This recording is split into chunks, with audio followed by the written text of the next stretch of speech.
Yes! Finally. Okay. Controller's working now. Great.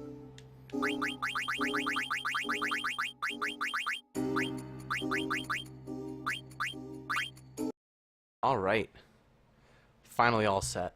Technical difficulties done. I was having real controller issues. But now it's all working. Thank goodness.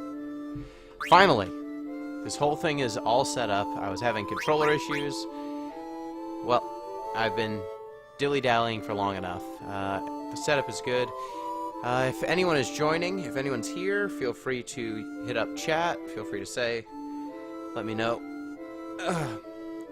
how you're doing. I'm going to go ahead and start up.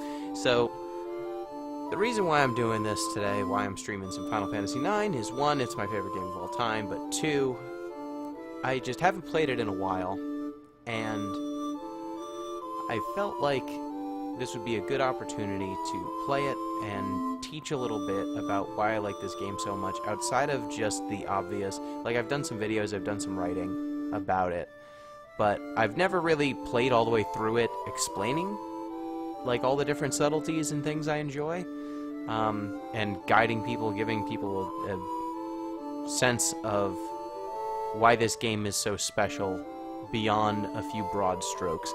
And in the times that I've speedran this game, I don't know that I've necessarily done it the service that it deserves. So I'm not going to be doing a speedrun this time. I'm going to be going as deep through Final Fantasy IX as I can. I'll be explaining things as I go.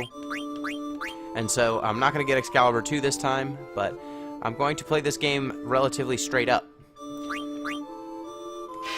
And so let's start a new game.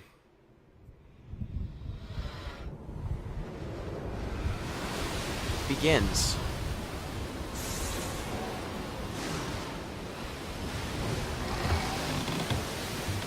To anyone who is watching or looking at this, one of the cool things, I think this opening video is one of the cooler parts of the game. It was really graphically stunning at the time, and getting to see it now in full HD is a real treat. I especially enjoy the kind of reproduction of the Japanese painting. Oh, what's the name of the painting? The gigantic wave. I bet it's just called the wave. Let me see if I can look it up. But that video really harkens back. Wow, this game looks good in HD. It is really surreal seeing a game that you've played maybe 5, 6, 7, 8 times and get to see all of the videos in even higher resolution and an even better form than when you played them the first time. It's a real shocking experience.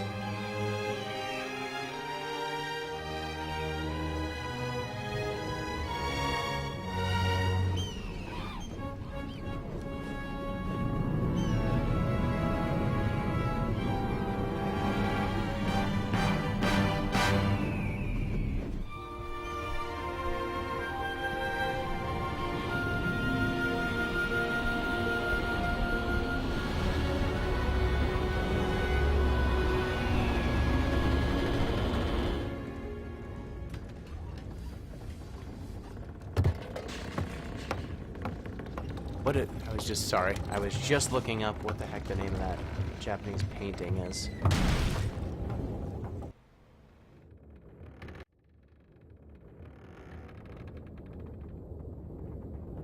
It is pretty comforting not having to deal with the timer anymore. I mean, the Great Wave off Kanagawa. That is the name of the painting, and the beginning of this game really evokes that. Yep, know how to play. Cool. One of the cool things about playing this game for the first time, or one of the first times in HD, I didn't know that Zidane had a little rat tail, or a little ponytail. That was a bit new. One of the things I really appreciate about this game is that there's so much hidden stuff in the world. There's really a good reason to explore every little nook and cranny. It's got a lot going on. and it really rewards you for playing through multiple times. Run.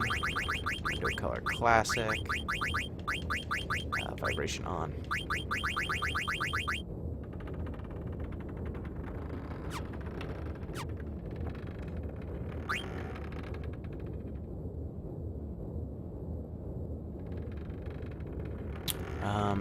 Let's go ahead and I think I'll, as much as this screws everything up, I think I'll go with hashtag team selfie.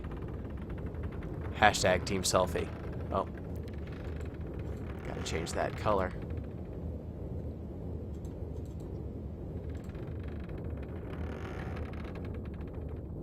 Colors so that they are legible. Periwinkle's probably not the color.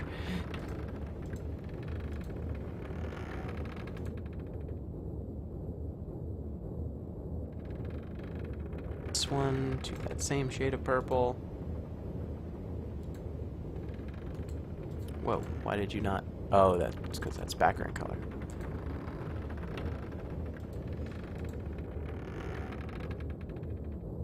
Great. So, is Zidaane's name Selfie? That's the real question here. Quite the conundrum.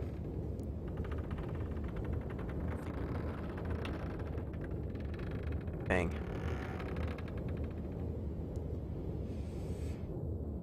And that'll screw up all my menus the whole time. As funny as that would be, it would screw up my menus real bad.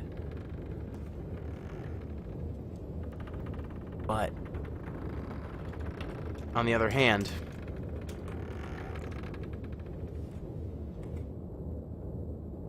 I'll name someone else Selfie. I'll name someone else Selfie. Zidane can be Zidane.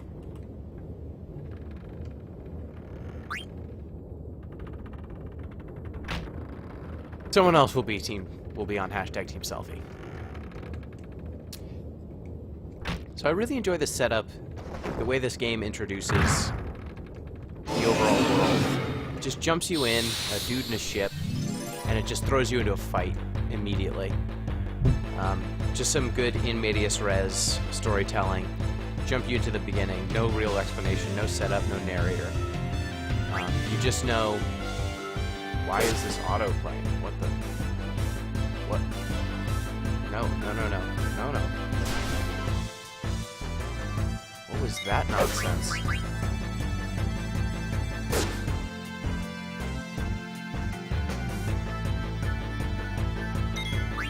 Some PC stuff right there. The textures just look so much better in the PC version. Oh my god. It's just completely different. Like, you can see what's in the paintings, even.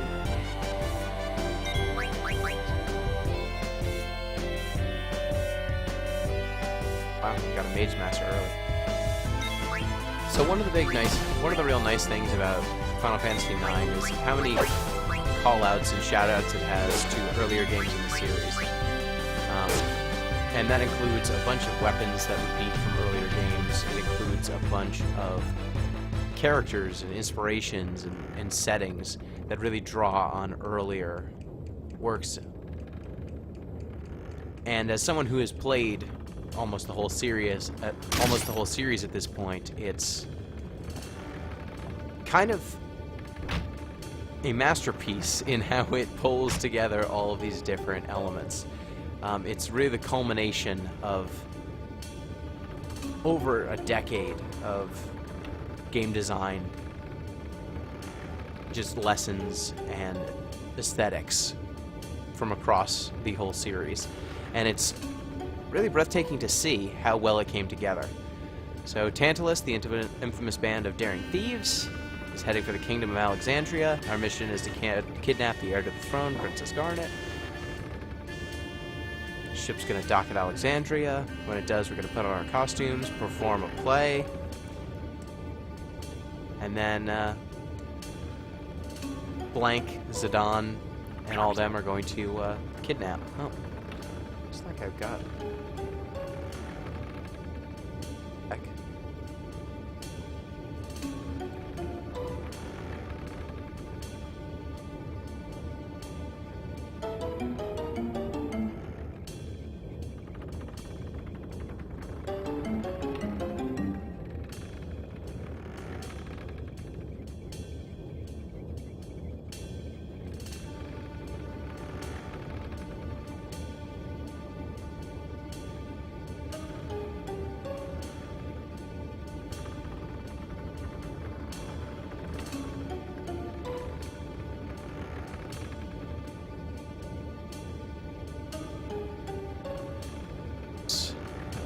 Q.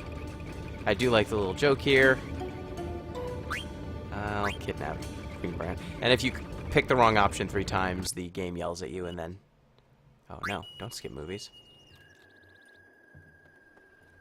Tells you, you know, yeah, you're kidnapping the princess. But I think it's a really good setup. It jumps you in, really no explanation needed. And then it introduces you to who I think is the main character of this game, the spiritual center, and the best character that this series has produced, Vivi. He's a black mage, inspired by probably the most iconic Final Fantasy character design, the original black mage from Final Fantasy 1. Redesigned and repurposed. And that's one of the really unique things about Final Fantasy IX, is that it takes a lot of the things that just were happenstance and little design quirks about earlier games in the series and recontextualizes them and gives them intrinsic meaning in a way that it didn't necessarily need to. Black mages in this game are not just a cool design. They are an entire race unto themselves. Dragoons take on a more deep importance. They have a bit of world building behind them. The fact that Steiner is a knight, he is actually from a country full of knights. And so you get a overall contextualization to what is otherwise, what has up until this point just been kind of clever class design and good game design. Dropped your ticket. Bye-bye. And if anyone has any questions, I'm kind of using this as a way to test out... Oh, you jerk. To test out how I would teach this game. Like, what I would say about it, how I would explain it to a class. Because this is a game that I assume at some point I will be able to teach video game history or some sort of game literature course, and this is a game that I will definitely teach because it's got a lot of cool stuff going on, and it's now cheap and easy to run on a variety of systems.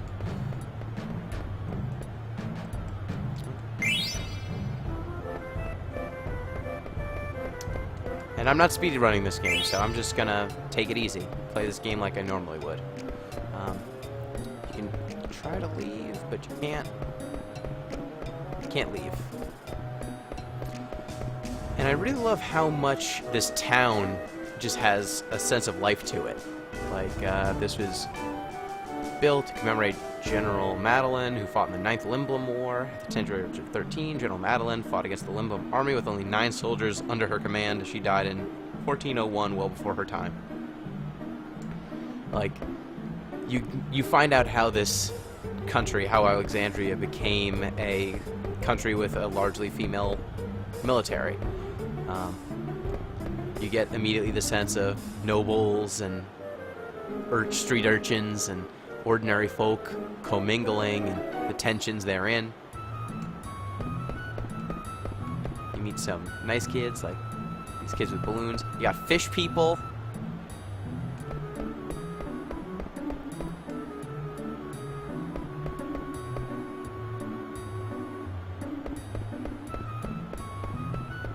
This whole town just kind of has a lot of life to it, a lot of NPCs that are going about their business. Like, you can come in here, meet this old woman who's trying to make clothes for her granddaughter.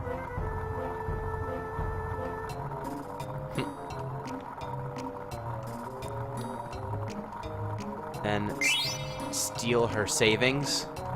Whoops. And ironically, stealing her savings kind of lets you know a little bit about this game's class structure, like this country's class structure and the class breakdown. 9 gil is a lot to this lady, and I took it. He falls down. He falls down so much in the beginning of this game.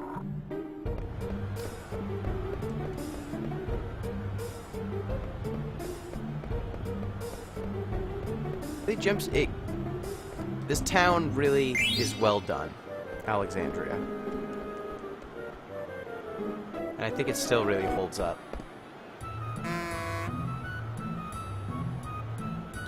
The HD character models contrast real weird to the untouched 2D backgrounds. A little bit, but I will say that it's not as jarring as I would have thought, because they did a pretty good job of up-resing the backgrounds a little bit. At least it's not quite as blurry. It's really when you're up against stuff like this, where there's foreground, background, and then the HD character models look really weird next to the JPEGs.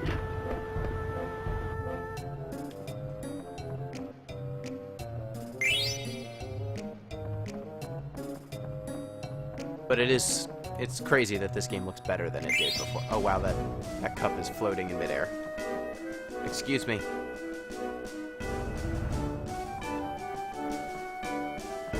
Cup is floating. And one of the unique things about Final Fantasy IX when it comes to world design is that most of these characters that you meet in the very beginning of the game will recur. They will keep coming back over and over and over again. Every time you come back here, Nikolai, Mick, Hippol, all these different characters' storylines will advance throughout the game. Stores progress. Some of the different characters will have their own little vignettes, little ups and downs.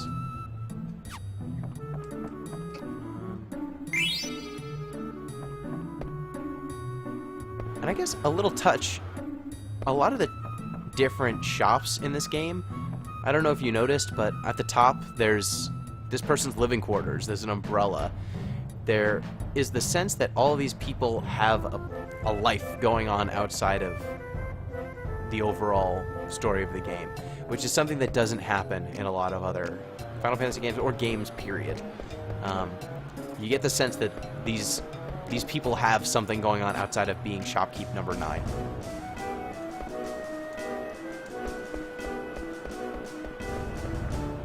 Soldiers, the Knights of Pluto. There's how you learn about how the Knights of Pluto got formed, that Steiner leads.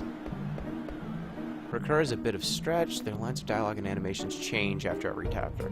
Hippol, eventually you can start like racing against him because his mom wants him to get in shape. You can run into the grandma making clothes for her mom, making clothes for her granddaughter. That stuff will progress. She'll start asking you about different things. I think Nikolai eventually falls in love. Like, they have more of a story than I think you're giving them credit for, ZP.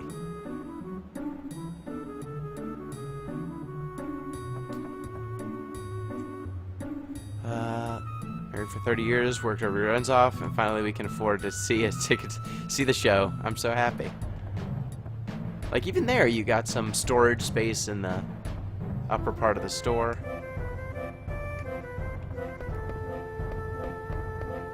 There are wanted posters. Oh, let me look at who's the wanted posters for. Always looking for recruits for the Knights of Pluto. Come, all you brave men, let us protect the Queen and our beautiful country together.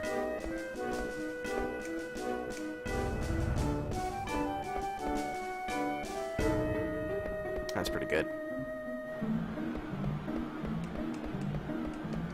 Hey, Hippol. He hid his 3 precious cards in a safe place. Phoenix Pinion. Just all the different items you can find. Really cool. Yeah, they introduced the card game very early, and it's not very good. But that's fine. Not everything has to be good. Can I help you? Show ticket. Ticket.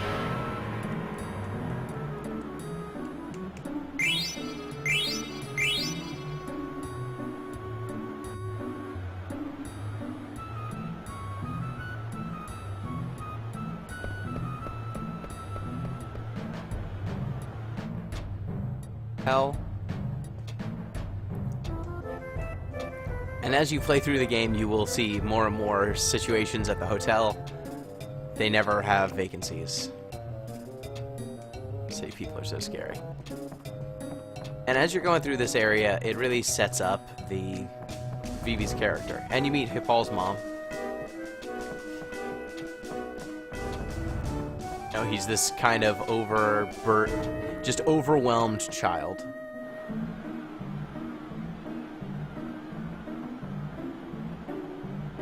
But I think it's kind of cool that all of these characters have, or a lot of these characters end up having relationships and end up having parents and stuff like that going on.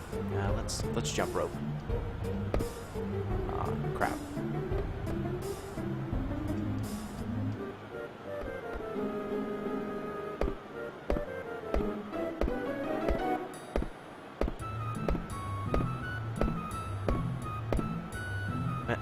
That's what I get for reading.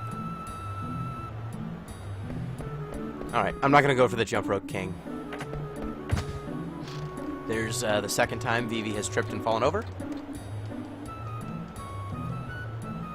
So this game does a really good job of setting up Vivi as kind of this overwhelmed character early on. It uses a lot of animations like him falling over, him staring up, him tripping, falling backwards, falling forwards, fixing his hat. All sorts of animations just to let you know how overwhelmed he is at all times. I'm going to ask this one. I've never asked this one before. Alright. Just immediately into slavery.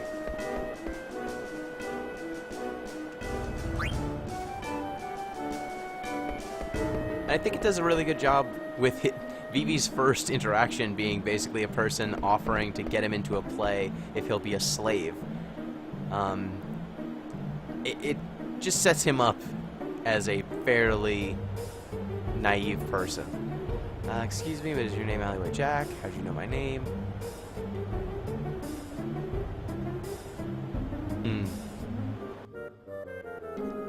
Oh, okay.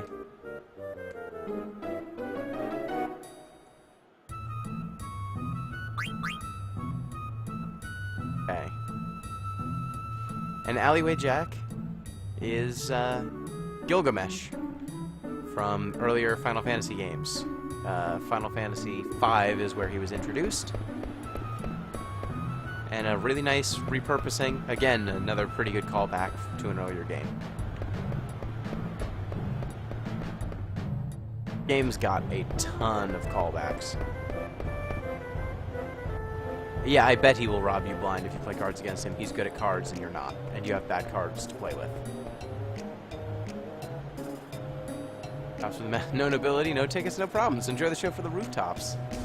Assemble here by the steeple at sundown. Together the people will prevail. Proletariat patrons movement. Just a lot of little world touches. Like the roofs are shabby and broken. This kid's looking for his cat. His kitten Mittens. And you can actually go find... I'm gonna go find his kitten. Let's go find his kitten. I know where his kitten is. Time to help this kid. I don't know if this is the weakest use of Gilgamesh. It's a pretty weak use of Gilgamesh. But I will say that this is the least antagonistic that Gilgamesh gets. And if anyone has any questions about Final Fantasy IX or any observations, feel free to share them. Like, I would love to hear your perspectives as well. Here's his kitten. Found it. Bam. Pay me. Wait, what? I guess I have to go back and find him again. And then he gives me stuff for finding his kitten. The only thing that I'm sad about this, the introduction in Alexandria, is that the fish people and hippo people and really the anthropomorphized animal men stop after this level for the most part. There aren't that many of them in these subsequent towns. Which is a shame, but considering it's one of the more unique elements of this game.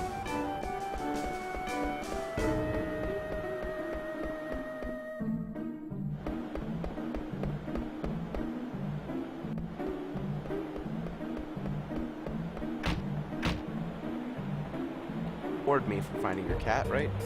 Yep.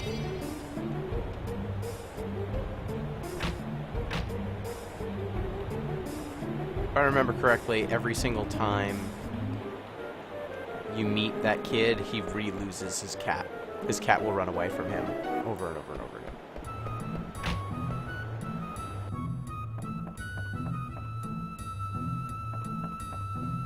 Another cool thing, this little girl actually, like, has a loop. She will leave her house and then come back to her house. So if I just wait long enough, she will leave. And when she leaves, I can run past her and steal her stuff.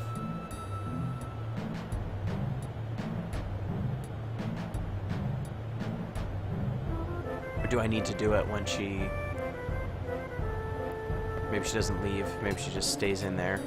And I just need to wait. I just need to go in before she comes back home. She's got a little loop. Find this tower. And here's where we're introduced to Moogles, the iconic Final Fantasy mascot. They were introduced, I think, originally in Final Fantasy VI. No, they're in 5 too. Introduced in 3? I think 3. 2 or 3. But they are used here. They are your save points. Stiltskin. Stiltskin, I think, was introduced in an earlier game. I want to say 4. But Stiltskin is another callback character. This Moogle on a journey. When does this franchise have the common courtesy of providing mission and side quest logs?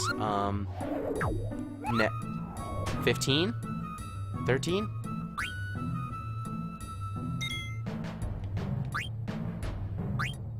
Something like that. The high-res Freya photo was the first time I noticed that her profile picture was a nose.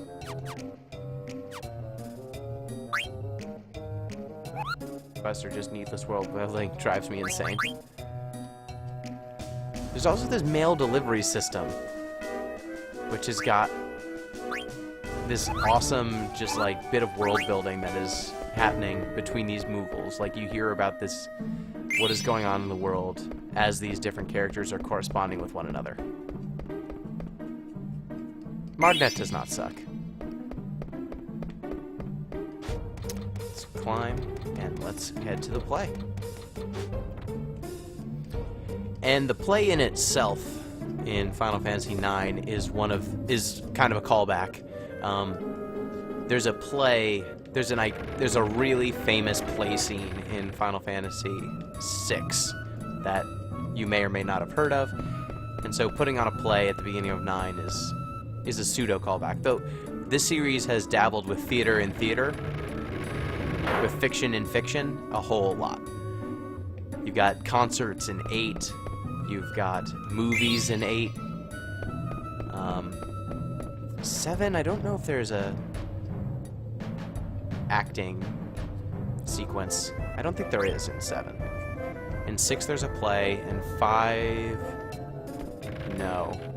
4, I forget. There's definitely a lot in 10 and 10 too, but wouldn't call that a callback. Call forward.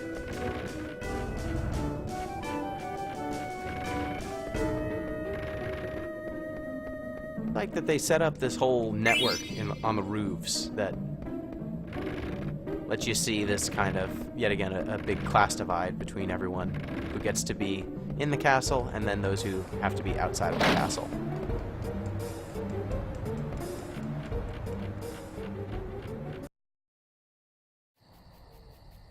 Oh yeah, 7 has the play during your date. Just totally enacted.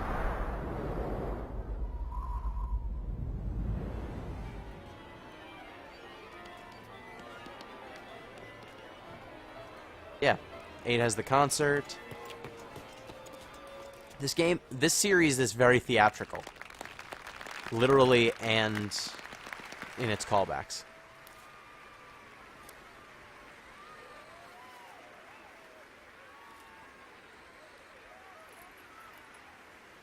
Queen Bran and her awesome crown. And there's Steiner. It is really impressive how much more facial animation they are able to convey just like a few years after FF8. And 8 was another moonshot from 7.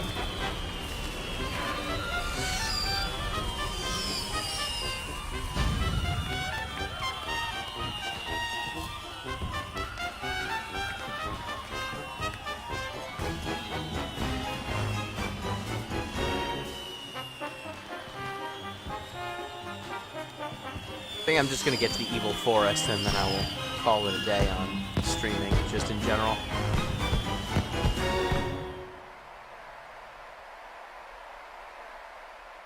Thought I'd try something a little different. Ladies and gentlemen, tonight's performance is a story that takes place long, long ago. Our heroine, Princess Cornelia, is torn from her lover Marcus. She attempts to flee the castle, only to be captured by her father, King Leo. The story begins Marcus having heard of his crossed his swords with the king. Here comes I Want to Be Your Canary. If you have to play 10-2, ZP, I will bow out. I'll save at the next save point, and you can play some 10-2 if you want to stream it. Chapter 2 is bad. We should swap roles then. Why don't you stream and I'll hop on commentary with you. Does that sound okay? Nah? No streaming?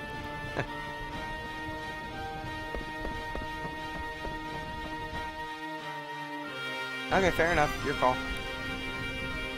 This is one of the rare moments in Final Fantasy IX where the control of the dialogue is just completely taken away from you.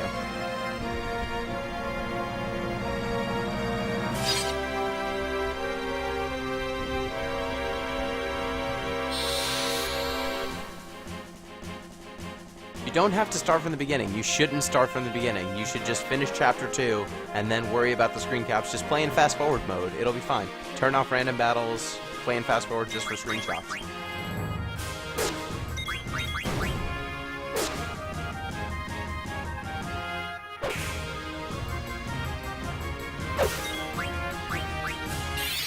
One unfortunate thing about this game is that even in the PC version, combat is super slow. That's why I'm just gonna go like this.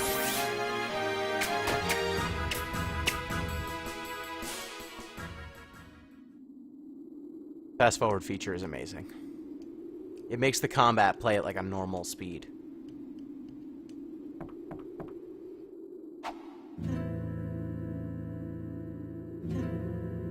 This play starts with a sword fight.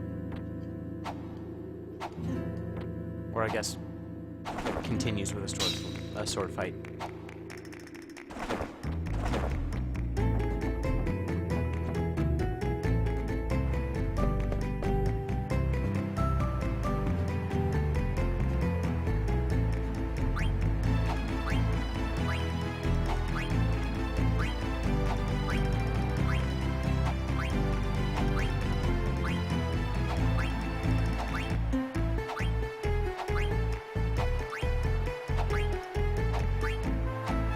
Ah.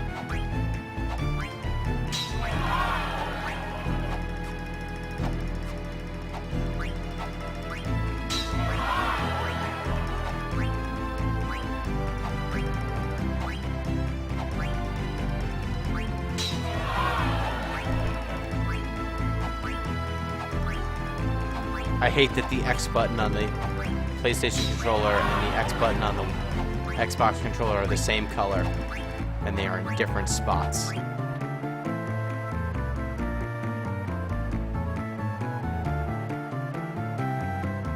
Do not have to replay the massaging minigame. You don't.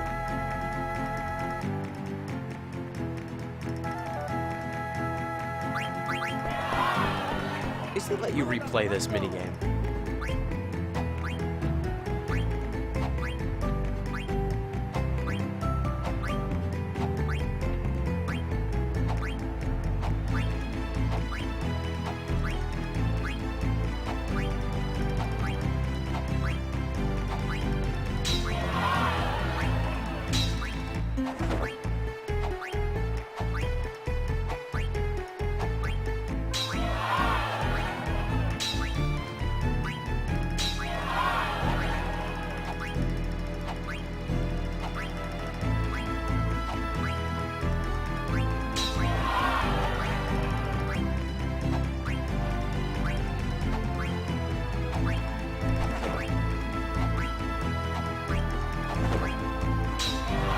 Okay, give me that.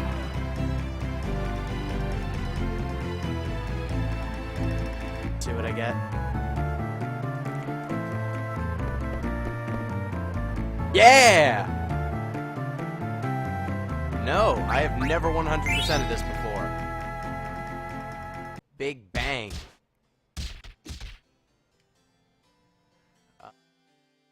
Not replay that shit pile from Final Fantasy X-2. You should just continue and just let's stream it. And you can worry about the screenshots. Just use your fast forward feature. You've got this built-in feature that will make it better. That way you don't have to read any of this stuff. You can just get the screenshots and get out. Oglops are not a callback. They're a new thing for Final Fantasy IX.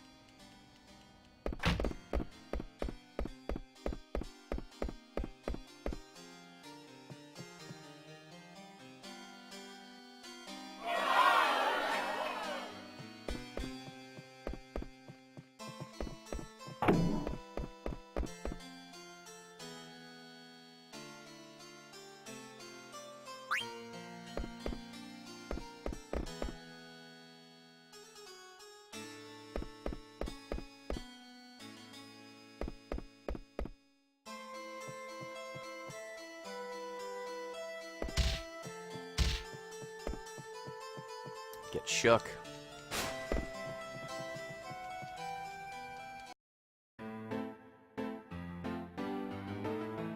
I like the two jesters. They are not a callback, but I think they are cool. And Brand with that freaky cat is just, it's a great picture. Someone was nice enough for Christmas last year to get me a tiny diorama, basically, of this area. It's got a little Vivi, and then that painting. It's really some incredible stuff. I think I tweeted out a picture of it a while ago. But it's one of my favorite things I have. Yeah, the final fight against the Jesters is kind of crazy. It kind of makes me wish that there's a mechanic in Magic the Gathering called Meld, where you can fuse two specific cards to make one kind of fused abomination. And I want the Final Fantasy trading card game to have that as well, and just have Zorn and Thorn be the combo. Because one of the Meld cards looks like Zorn and Thorn fused together, kind of, but angels instead of Zorn and Thorn. And I think it would be way funnier if they just did a reverse brain drain.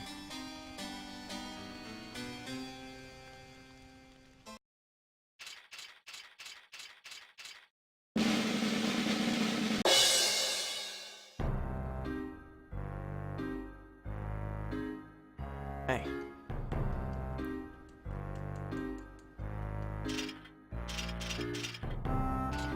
I'm not gonna go and really, like, find every single one of the Knights of Pluto, even though you can. You can kind of meet all of the rundown dum-dums who work for Steiner.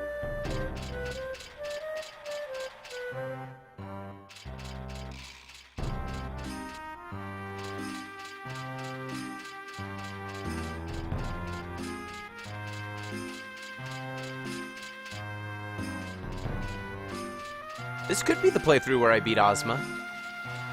This is... I mean, I could do that.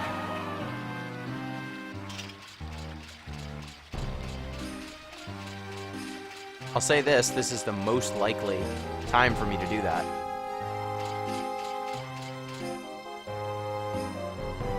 Oh, there's blank. I never noticed that.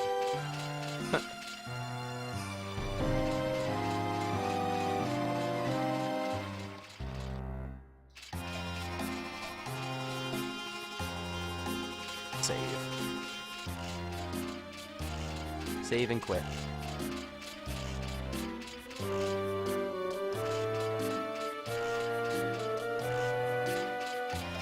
What up, Save Moogle?